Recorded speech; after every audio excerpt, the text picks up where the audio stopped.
Producents kā vienmēr gribēja pavērot jumtus. Bet šoreiz, kārtējā ceļojumā pa Latviju, Kuldīgā viņš pamanīja kaut ko īpašu un neparastu.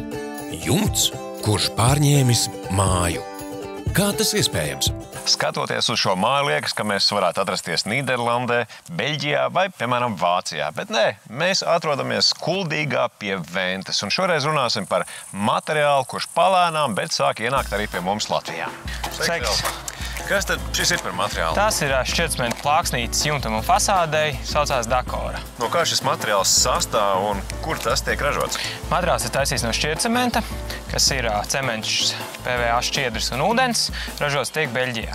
Un tagad iedomājies, es ienāku veikalā, kādēļ man vajadzētu izvēlēties šo materiālu? Pirmkārt, šis materiāls ir ilgmūžīgs, tam ir 30 gadu rūpnīcas garantija. Otrkārt, tas ir savdabīgs materiāls, tādu jūs neredzēsiet nevienam savam kaimiņam. Un treškārt, to var izmantot gan jumtam, gan fasādē, gan skursteņa apdarei un daudziem mājas elementiem. Kā ir, vai šī pagaidām Latvijā ir vienīgā ēka, kur arī šis materiāls ir izmantots apšūmam? Jā, citās ēkās mums šis materiāli izmanto tikai jumta segumu. Sveiki! Nu, lūk, esmu saticis arī mājas saimnieku. Un jautājums, kādēļ izvēlējāties tieši šādu materiālu? Nācās rekonstruēt vienu vecu māju. Tad, kad nonācām izvēles priekšā, kādu tad to risinājumu, kādā veidā to māju apdarināt, tad bija divi varianti. Vai nu mēs pielīdzinamies tam, kas apkārt jau notiek, un otrs variants bija tad iet uz kaut ko mūsdienīgu. Bet kā ir ar apšuvumu?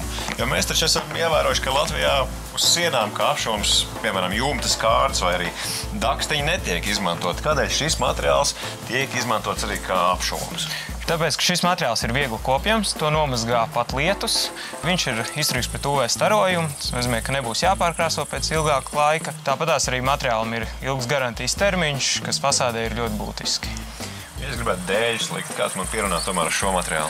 Liekot dēļus, jums māja būs jāpārkrāso vidēji pēc 5–10 gadiem atkarībā no krāsas. Šo materiālu uzlieciet, fasāde vairs nav jākopja. Protams, dizains ir viena lieta, ja, bet arī nevar dizains būt par galveno. Ja. Tomēr racionālais apsvērums arī tāds, ka tās izmaksas šai apdarei nebija tādas ekstremāli dārgākas, bet garantijas laika tomēr dod 30 gadus. Kopšana ir viegla, ja gribat pāriet lupatiņu pāri, ja ļoti patīk. Katru puteklīti var slaucīt.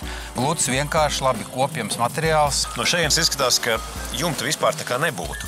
Kur tās teknes ir noslēptas? Nav pierasts, ja, ka nav pārkaras mājai, bet ja šādu apšuvumu grib taisīt, tad tā pārkara nesanāk. Teknes ir aiz sienas. Lietus ūdeņi savācās un pa lietus ūdeņi notiek aiziet dārza gravītī. Tur ir izvietot arī tādi speciāli vadi, kas arī kausē sniegi. Bet klausies, ja kāds sēdz bērns krāpā ar akmeni vai ar bumbu, piemēram, tas materiāls iztur? Materiāls ir izturīgs, tas ir plastisks, bet, protams, salauzt iespējams ir visu.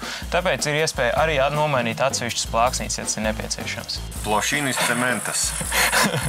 Lietuvā šis materiāls noteikti ir populārāks nekā Latvijā. Vispār kā ir, vai ir daudz krāsas pieejams? Jā, kopumā mums ir pieejams plaša krāsu palete, 13 krāsas un arī 2 virsmas struktūras, gluda un šāda te, kā šeit ar struktūru. Te es skatos uz šīm plāksnītēm ir caurumiņi. Tātad tas kaut kā tiek stiprināts. Ar ko stiprina? Ar naglām, ar skrūvēm? Plāksnītes var gan skrūvēt, gan naglot. Stiprinājuma vietas tiek noslēptas. Un plāksnītes jau nāk ar sagatavotiem caurumiem, lai būtu vieglāka montāža. Korēm liek vai nu skārdu, vai šīs pašas plāksnītes, kas samazina kopējās jumta izmaksas.